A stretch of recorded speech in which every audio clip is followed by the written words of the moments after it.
complace estar aquí en la Universidad Santo Tomás y estar, por supuesto, en Santander y en la zona metropolitana de Bucaramanga, también eso me queda muy bien. Agradecerles además porque, como aquí se mencionó, yo fui casi que toda mi vida profesor en la universidad. Yo estuve 26 años de profesor de tiempo completo en la Universidad Nacional de Colombia, o sea que mi vida es en muy buena medida la academia. Suelo incluso decir que yo lo que soy es como un profesor que un día me extravié y terminé en el Congreso. Y les prometo que es mucho más grata la vida, le decía al señor decano, es mucho más grata la vida aquí de ustedes en la academia que estar uno allá aguantándose más de una cosa que uno preferiría que no ocurriera. Entonces me alegra mucho que me inviten a las universidades porque me permite no perder el contacto con esta parte de la sociedad. La presentación que voy a hacer es esta. Voy a hablar inicialmente del tema de la profunda corrupción nacional, una cosa muy breve como para ponernos en el estado del arte, ¿sí? En segundo término voy a detallar un poco, o bastante si ustedes quieren, el caso Odebrecht, porque ese es un caso que puede ser emblemático en las distintas facetas de cómo se comporta la descomposición nacional y las cosas tan graves que están sucediendo. Y al final voy a plantear como una especie de tesis o de hipótesis en torno a cuáles son las causas de la corrupción en Colombia. Yo publiqué en estos días un libro sobre corrupción que contiene 5 de mis debates, pues artículos sobre 5 de mis debates de corrupción. No sé, hablamos de Isagen, de Reficar, de Saludcop, 5, pero tiene ese texto una cosa que estoy insistiendo en señalar, que es un ensayo sobre lo que uno puede pensar que son, o lo que yo planteo que son las causas de la corrupción. Por el caso de Odebrecht vamos a ver cómo es de complejo el asunto y cómo tiene un montón de aristas que permiten sacar conclusiones. Pero ¿por qué enfatizo el tema de las causas? Porque, como están diciendo los colombianos con mucha frecuencia, la frase es bien gráfica, los colombianos estamos mamados de lo que está pasando en Colombia. Mamados, esa es una frase que la oigo por todas partes. Se la oigo a jóvenes, a viejos, a todo el mundo. Mamados, con muchas cosas, pero entre otras con la corrupción. Y el punto es este: si no desciframos las causas de los fenómenos, no podemos enfrentar los fenómenos. Este es un asunto claro. En Colombia todo el mundo discute y habla y critica la corrupción, pero ¿cuántos intentamos una teoría que explique cuáles son sus causas? Porque si uno no acierta sobre las causas de un problema no puede resolverlo. Yo pongo mucho este ejemplo: los seres humanos no vamos donde el médico a que el médico nos diga a dónde nos duele. Uno llega donde el médico con su dolor, nadie se lo tiene que decir. ¿A qué vamos donde el médico? A que el médico nos diga por qué nos duele, cuál es la causa del dolor y sobre todo cómo quitarse el dolor. Y si se equivocan las causas, o sea, si yo llego a donde un médico con un cáncer y él me diagnostica una gripa, pues me dará un ibuprofeno. Bueno, en Colombia le dan un ibuprofeno de todos modos, pero suponiendo que las cosas fueran distintas, me diagnostica mal el cáncer, me dice que es gripa y me muero. Entonces este es un punto que es crucial y sobre el cual hay que exigir debate.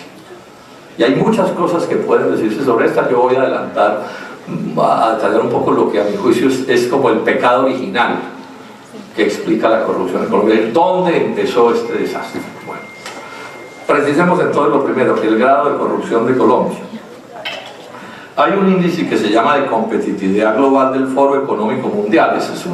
Indicadores hay muchos y hay cifras muchas, pero esta yo creo que es una cifra que nos sirve por su origen. Dice que Colombia es el país número 126 entre 140, siendo 140 el peor, 126 en ética y corrupción. 126 de 140.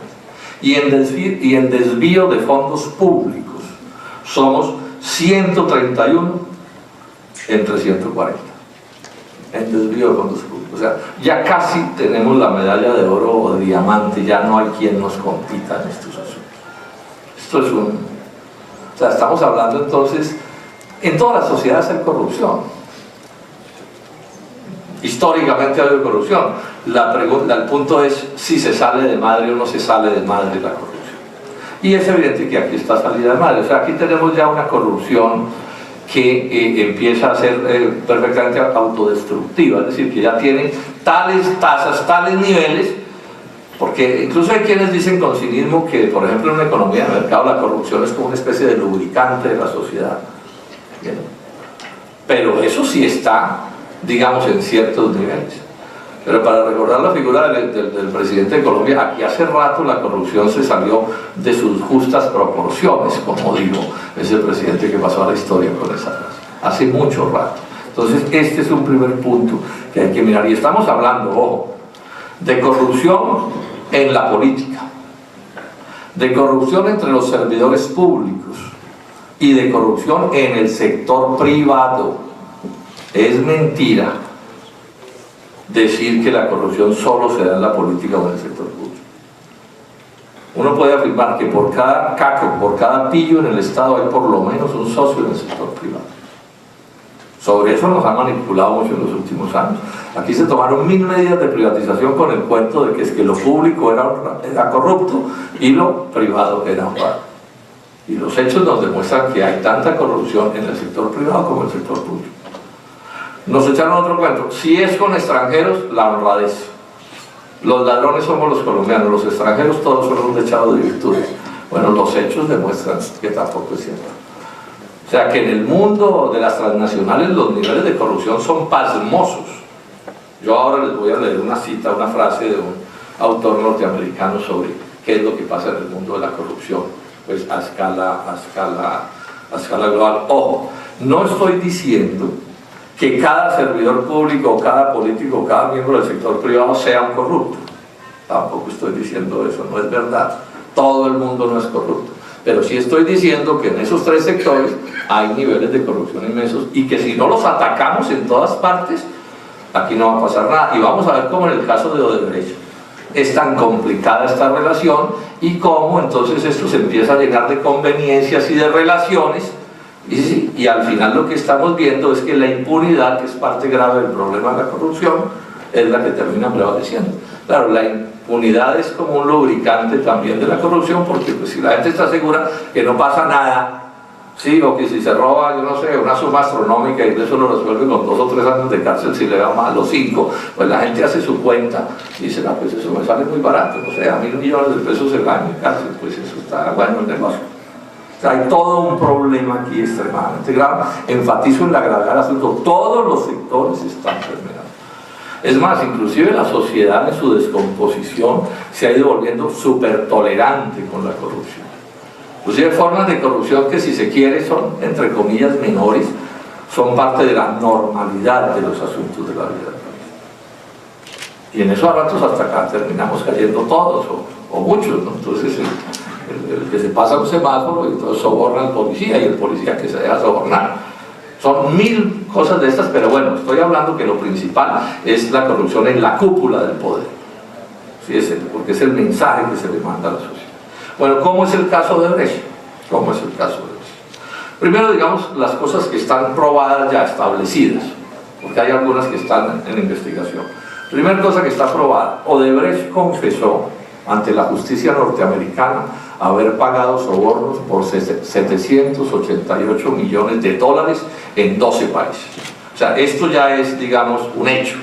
Ellos mismos, esta empresa ultracorrupta, esta transnacional, reconoce ante las autoridades haber pagado 788 millones de dólares en sobornos. De esos, 11 millones de dólares en Colombia. Por lo menos, digamos, pudieron haber sobornado por más, pero reconocen esas cifras. De esos en Colombia, 11 millones. Hago una precisión que es importante. El soborno es el pago que se le hace a un funcionario del Estado para que tome una decisión corrupta de favorecimiento a quien paga el soborno. Pero no lo paga Odebrecht, lo pagamos los colombianos. Eso es un detalle importante. O sea, los 11 millones de dólares que pagó Odebrecht en sobornos en Colombia, o que reconoce haber pagado, los terminamos pagando a la final nosotros mismos. Sí, porque lo que hace Odebrecht es, puede que los dé de entrada, o sea, los invierta, pero los recupera en el negocio. Entonces, por ejemplo, los altos peajes de la Ruta del Sol, por lo menos en una parte, tienen que ver con el pago de esos sobornos. Los estamos pagando los colombianos. El segundo hecho que está establecido, 6,5 millones de dólares de esos 11 millones se pagaron en el gobierno de Álvaro Uribe Vélez. Eso es un hecho que está establecido. Y 4,5 millones de dólares se pagaron en el gobierno de Juan Manuel Santos. Eso también está establecido. O sea, ese soborno, una parte tiene que ver con el primer contrato de la Ruta del Sol 2 y el otro tiene que ver con el segundo contrato de la Ruta del Sol 2. Esto también está establecido. Faltan solo los detalles, bueno, a quién le pagaron, cómo fue, etcétera, pero eso está establecido.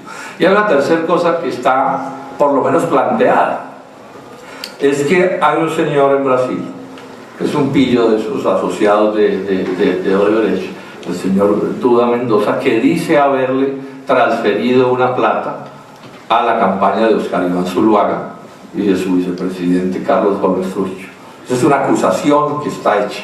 Y en Colombia también hay una acusación que está hecha por parte de otros de estos corruptos confesos de haberle transferido una plata, pues ahí usan un eufemismo, a la gerencia de la campaña de Juan Manuel Santos. Esos son dos hechos que están establecidos, a la de Santos y a la de Vargas Lleras, porque finalmente pues son presidente y vicepresidente. Estas dos últimas acusaciones pues están en discusión. Cada una de las partes que está acusada pues dice que no, pero bueno, el hecho es que la acusación sí existe, y parte del trabajo de las autoridades será establecer los detalles al respecto y clarificar las cosas. Ese es parte del asunto que tenemos. Entonces, pues lo que estamos viendo de entrada, y hecho que es bien manifiesto, esto es un asunto que involucra poderes descomunalmente grandes en Colombia. O sea, los inmensos poderes nacionales políticos tienen que ver con este asunto, tienen por lo menos una responsabilidad política. Las responsabilidades penales las tienen que establecer los jueces con precisión, pero las responsabilidades políticas pues tienen que ver con hechos como este. Si uno es de un partido y un miembro de ese partido haga un acto de corrupción, pues ese partido tiene una responsabilidad política y tiene que de alguna manera responder por eso. Bueno, entonces estos son los hechos. El punto es, bueno, las investigaciones, cómo van a avanzar las investigaciones y qué va a pasar con las investigaciones. Ustedes de pronto saben que yo he tenido un pleito duro con el señor fiscal, el doctor Néstor Humberto Martínez, que es quien dirige en últimas todas estas investigaciones. Y he tenido un pleito porque, a mi juicio, y lo voy a explicar aquí, él ha debido declararse impedido para actuar en este caso. ¿Qué quiere decir impedido? En las normativas colombianas existen unas normas que señalan que cuando hay casos que toquen de cerca de alguna manera con un funcionario, el funcionario debe decir: yo no actúo en ese caso. Eso no quiere decir que el funcionario tenga que hacerlo porque sea corrupto, no, ni tiene que decir porque el otro que está participando sea corrupto, tampoco, es como una especie de medida profiláctica. O sea, que si mi hermano está metido en un asunto y yo soy funcionario, no me meto en el asunto de mi hermano, o mi íntimo amigo, o mi socio en los negocios. Bueno, hay muchas figuras que ordenan ese impedimento. Y yo vengo sosteniendo, y no solo yo, mucha gente en Colombia, yo diría que la casi totalidad de los colombianos, que decimos que el señor fiscal ha debido declararse impedido en este caso por razones que voy a explicar. Y a mi juicio, que no lo haga es extremadamente grave. No solo porque está violando la ley, sino porque el mensaje que le manda a la sociedad es un mensaje inaceptable. Porque aquí no es solo un problema de la ley, aquí también hay un problema de la ética y de la moral. O sea, hay ciertas cosas que pueden ser legales, en este caso no lo son, pero suponiendo que fueran legales, que usted tampoco debía hacer. O sea, la teoría de que los funcionarios públicos lo único que nos obliga es la ley, ese es un punto clave en el debate. Yo creo que nos obligan otras cosas. Yo hay cosas que no hago simplemente porque no creo que se vean bien, que se entiendan bien, y listo. O sea, me impongo un nivel de exigencia mayor del ciudadano común y corriente, que el ciudadano común y corriente sí no tiene por qué, digamos, estar en estas cosas. Bueno, empecemos el caso del señor fiscal. El 21 de diciembre, en Estados Unidos revientan la noticia de que los de Odebrecht confesaron en la que ya les dije los 788 millones de dólares. 21 de diciembre. El 22 de diciembre, al otro día, el fiscal Martínez Neira le abre una investigación o le inicia una investigación a Navelena. Al otro día yo creo que es el fiscal más rápido de la historia de la humanidad. ¿Sí? O sea, cuando aquí lo único que sabíamos de eso era lo que salía en la televisión, él ya empezó la investigación. 22 de diciembre. Y el 5 de enero, 11 días hábiles después, salió a los medios de comunicación y le dijo al país: no hay ninguna posibilidad de corrupción en el negocio de Navelena. Ninguna. También creo que es la decisión jurídica más rápida de la historia de la humanidad. Ahora, ¿qué es Navelena? Navelena es un consorcio donde está Odebrecht tiene el 87% del control de ese consorcio para hacer una obra sobre el río Magdalena. Bueno, advierto desde ya, yo no me pongo a que se hagan carreteras ni que se arregle el río Magdalena, esa no es la discusión es cómo se hacen las cosas. ¿Sí? Un negocio en el que está Odebrecht. Bueno, 5 de enero. Cuando yo vi eso y en mi oficina vimos eso y nosotros ya veníamos mirando algunas cosas en el Banco Agrario y dijimos: oiga, pero a ver, acabamos de mirar qué es lo que sucede. Y les voy a contar algunos elefantes que rápidamente vimos nosotros y que no vio la Fiscalía, con sus 33.000 funcionarios. Primer elefante que no vio la Fiscalía. El 28 de diciembre, o sea, en medio de la llamada investigación de la Fiscalía, la Contraloría, a partir de una investigación, advirtió que había riesgos graves en ese contrato porque habían cambiado las especificaciones de los materiales con los que se iba a hacer la obra. Habían abandonado la roca y la habían cambiado por geotextiles y otro tipo de bienes, y la Contraloría dijo: ojo, ahí hay un riesgo. Bueno, eso no lo vio la Fiscalía. La Fiscalía no se dio cuenta tampoco que los señores del Banco Agrario le habían prestado a Navelena 120.000 millones de pesos. No se dio cuenta, pero con esta advertencia. En ese momento ya el escándalo de Odebrecht, cuando se los prestaron en diciembre del 2015, Marcelo Odebrecht ya estaba tras las rejas en Brasil.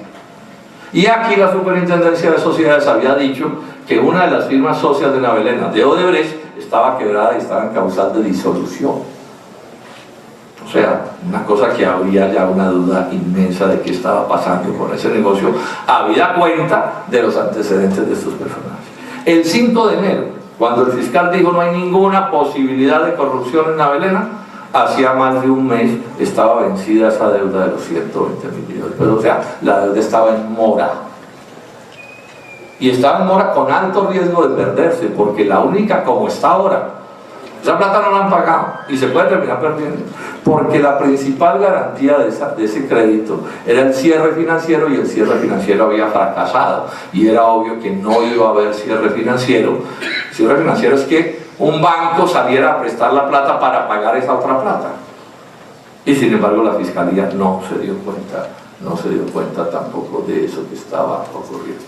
Bueno, para hacer corta la historia, es tanto los líos que hay adentro de ese crédito que ya la propia Fiscalía ha tenido que abrir investigaciones y está llamando a gente a declarar, y ya se sabe que hay cosas violatorias de la ley en el trámite de ese crédito. Bueno, tampoco se dio cuenta la Fiscalía de que el nombre de Otto Bula, que es el corrupto del segundo contrato de la Ruta del Sol, ¿sí?, aparece mencionado en una muy extraña prima de éxito que se pagó por 4.000 millones de pesos en este negocio de Navelena. Esta fue una denuncia que hizo el Diario El Espectador, y sobre eso, de eso tampoco se dieron cuenta, digamos, las autoridades que corrieron a dar esa absolución. Y hay dos cosas, que estas sí las sabía, este elefante sí tenía que saber el que estaba allí, inevitablemente, que tienen que ver con esto y que lo involucran a él. La banca de inversión del negocio de Navelena, la banca de inversión es el financista que arma el negocio, se ganan unas sumas astronómicas por eso. La banca de inversión del negocio de Navelena es Corfi Colombiana. Corfi Colombiana es Grupo Aval, y Grupo Aval es socio de Odebrecht en el caso de la Ruta del Sol. Y la fiducia de ese negocio de Navelena es Corfi Occidente, que también es del Grupo Aval. Todo esto de don Luis Carlos Sarmiento. Y resulta que el fiscal Martínez Neira es el primer abogado del Grupo Aval. O sea, en este momento seguramente no está ejerciendo esa función, pero ese es su oficio, ese es en proporciones muy grandes su gran negocio. Son íntimos además, Martínez Neira y Luis Carlos Sarmiento Angulo. Pero además, ¿saben cómo se llama la firma que le hace la asesoría jurídica e institucional a la Belén? De acuerdo con documentos que me entregó el Banco Agrario, se llama Martínez Neira Abogados.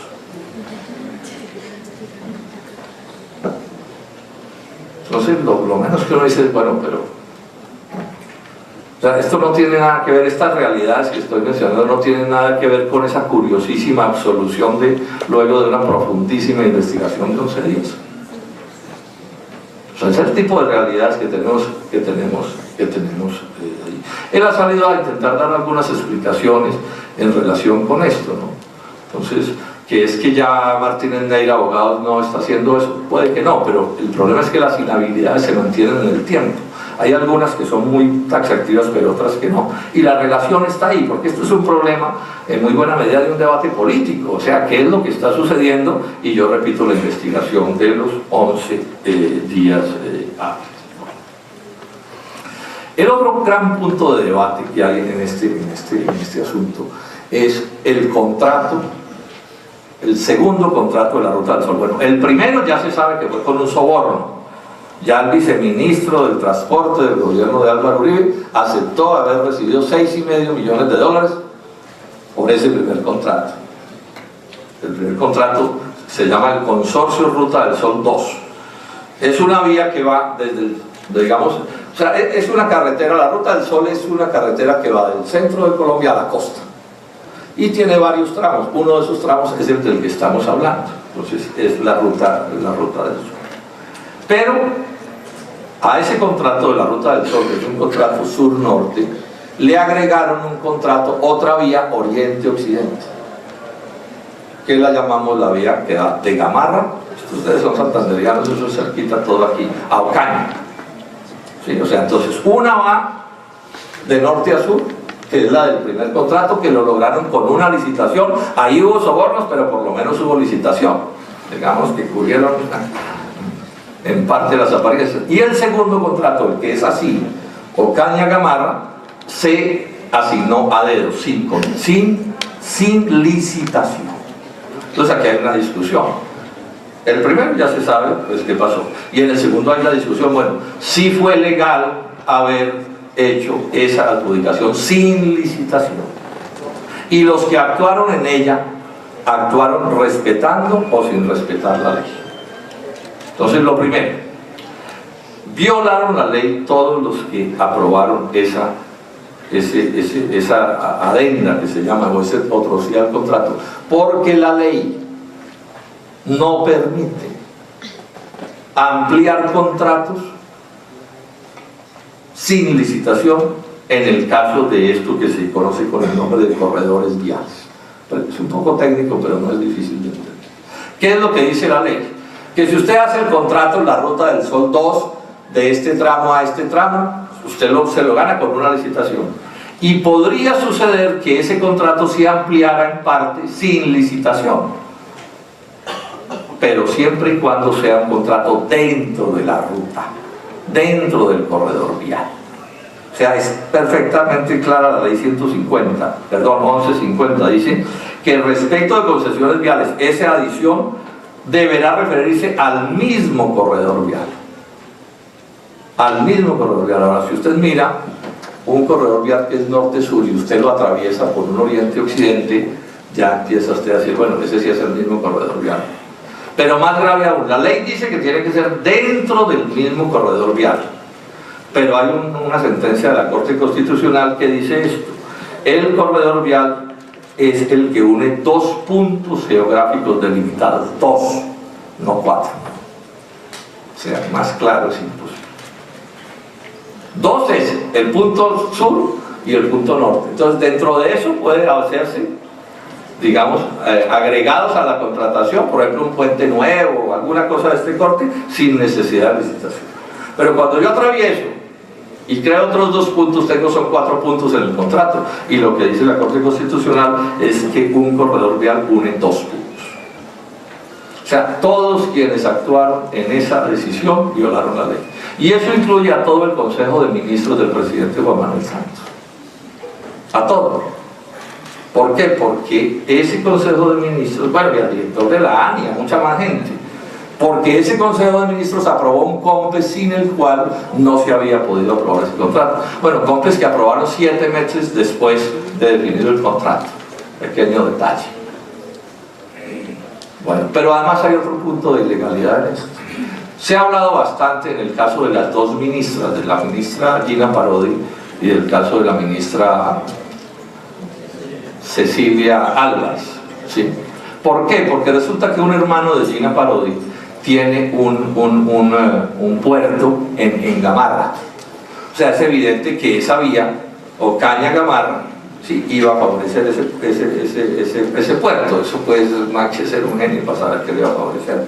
Y no es per se un crimen que lo favorezca. Lo que sí es una violación abierta de la ley es que Gina y Cecilia Álvarez hubieran aprobado ese COMPES, porque es evidente que las beneficiaba en sus relaciones familiares. Eso no tiene la menor duda, y por eso han sido, no por mí, pero han sido acusadas ante los jueces por ese caso. Pero ese mismo problema de esa inhabilidad lo tenía Néstor Humberto Martínez, el señor fiscal, porque él fue, hasta el 19 de agosto del 2014, fue miembro de la junta directiva del periódico El Tiempo, que pertenece a Luis Carlos Sarmiento Angulo, que es socio de la Ruta del Sol y beneficiario de ese contrato. Y el COMPES se aprobó en octubre del 2014, y dice la norma que hay que declararse impedido si dentro del año anterior usted ha actuado como en el caso que acabo de mencionar.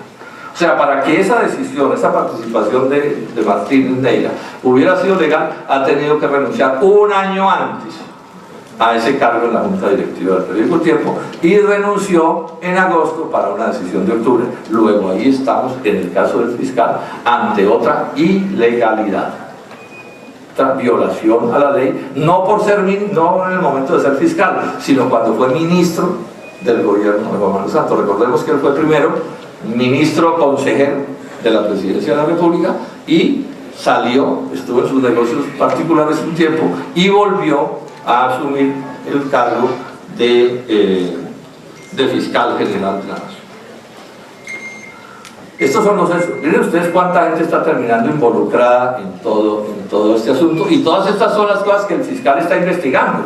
O sea, él está investigándose casi que a sí mismo, ¿sí? a sus miembros, compañeros de gabinetes, al doctor Luis Carlos Sarmiento Angulo.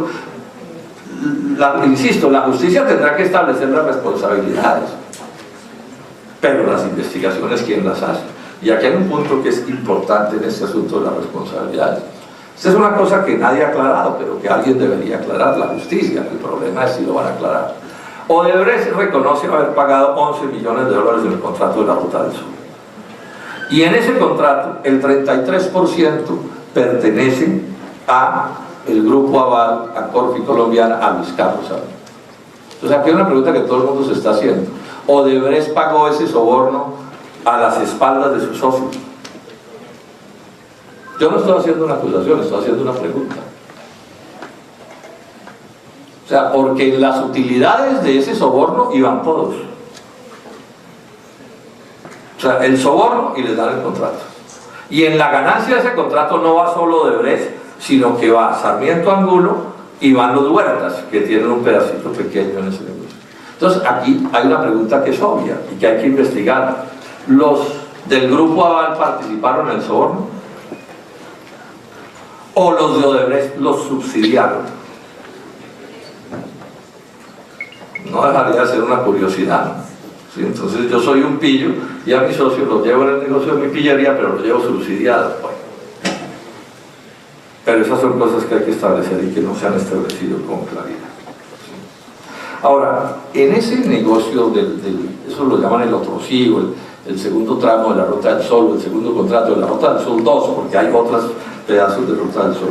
Pues hay cosas que se han señalado que son muy graves. Aurelio Suárez, que es muy estudioso de estas cosas, cogió el contrato y lo estudió en detalle. Entonces miren cosas como estas. El primer contrato de la Ruta del Sol, el que fue a través de esa licitación, el kilómetro salió a 5.000 millones de pesos de carretera, y el de Ocaña a Gamarra salió a 17.000 millones de pesos. Claro, uno puede entender de entrada que, bueno, no tienen que valer exactamente lo mismo, o sea, es natural que haya diferencias, pero diferencias, pues de más del triple, pues cualquiera dice, bueno, ¿de qué estamos hablando? Además porque apareció un contrato entre Otto Bula y Odebrecht, que era el contrato de la corrupción, o sea, le decían, a usted le pagamos tanto si es capaz de conseguirse ese contrato. Ahora ya salieron a decir que no, que ese contrato ya no, que porque cambiaron la fecha, pero inicialmente salió que el señor Otto Bula había sido contratado por Odebrecht para hacer ese soborno. Y para lograr todo esto que lograron, este precio, por ejemplo, los peajes que eran 5 pasaron a 7, los peajes que eran de un monto en el primer contrato los elevaron para el segundo negocio. ¿Cómo se llaman?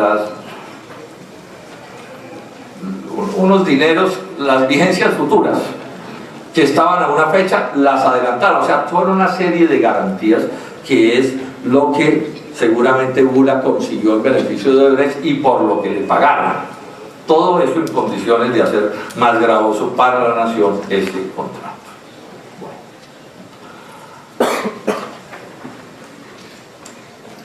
Retomemos el lío de los impedimentos.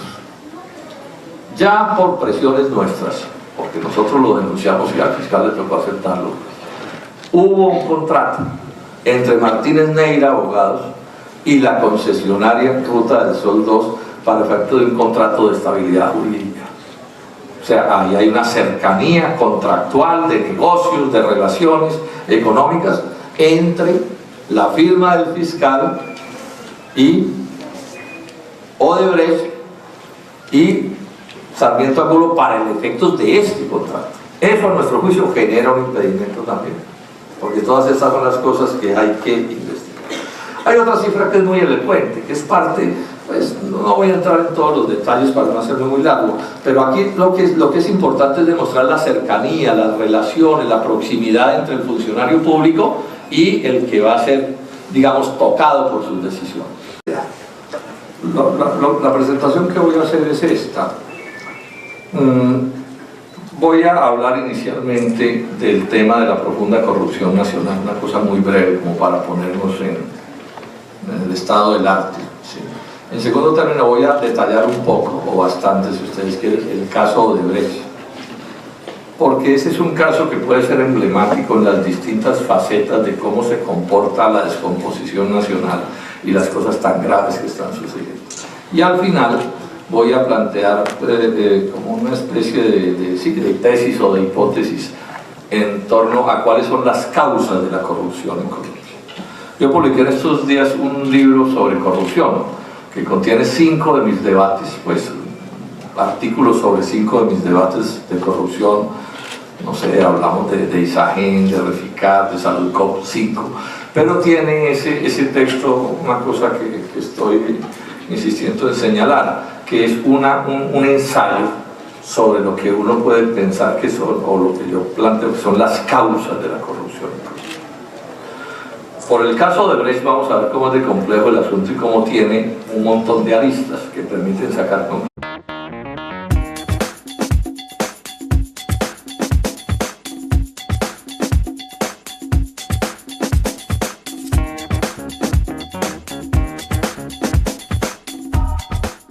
Me complace estar aquí en la Universidad Santo Tomás y estar por supuesto en Santander y en la zona metropolitana de Bucaramanga, también eso me queda muy bien. Agradecerles además porque, como aquí se mencionó, yo fui casi que toda mi vida profesor en la universidad. Yo estuve 26 años de profesor de tiempo completo, ilusiones. Pero ¿por qué enfatizo el tema de las causas? Porque, como están diciendo los colombianos con mucha frecuencia, la frase es bien gráfica, los colombianos estamos mamados de lo que está pasando en Colombia. Mamados, esa es una frase que la oigo por todas partes. Se la oigo a jóvenes, a viejos, a todo el mundo, mamados, con muchas cosas, pero entre otras con la corrupción. Y el punto es este: si no desciframos las causas de los fenómenos, no podemos enfrentar los fenómenos.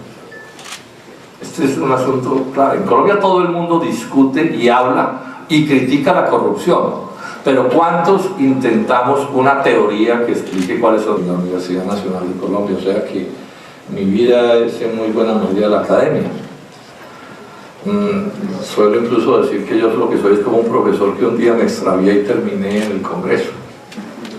Y les prometo que es mucho más grata la vida, le decía al señor decano, es mucho más grata la vida aquí de ustedes en la academia que estar uno allá aguantándose más de una cosa que uno preferiría que no ocurriera. Entonces me alegra mucho que me inviten a las universidades porque me permite no perder el contacto con esta parte de la sociedad.